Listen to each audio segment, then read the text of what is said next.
Elle se nomme Juliane Gatra et Goutia Karchouni, son milieu de terrain de poche pour tandem de choc. Titulaire mardi dernier face aux athlétiques ghanéennes lors de la demi-finale du mondial, les deux relayeuses au caractère bien trempé ont charmé tous les observateurs pour leur abattage et leur capacité à se projeter vers l'avant. Un duo petit par la taille mais grand par le talent, qui ne s'est pourtant formé que depuis le début de cette Coupe du Monde. Avec Goutia, on se connaît depuis qu'un mois, mais c'est sûr qu'on s'est tout de suite bien entendu sur le terrain. On se complète et voilà. Après, on a un peu le même caractère. On se laisse pas faire et je pense qu'on n'a pas le choix sur le terrain contre des équipes à ce niveau-là. Puis c'est vrai qu'il y a eu un bon feeling en dehors du terrain direct.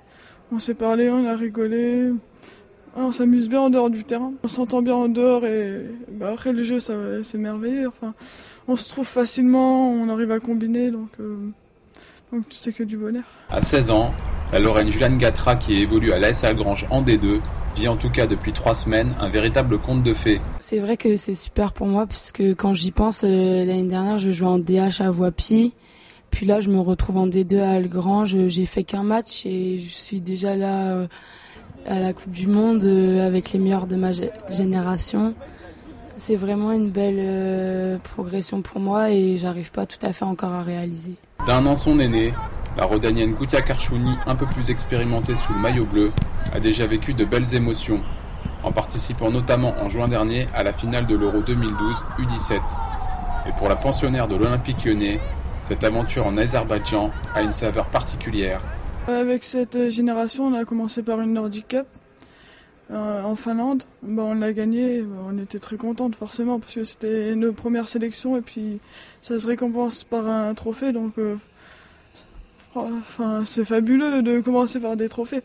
Puis après, on a eu une année vraiment, vraiment magnifique qui s'est terminée par une médaille, mais pas le trophée cette fois-ci.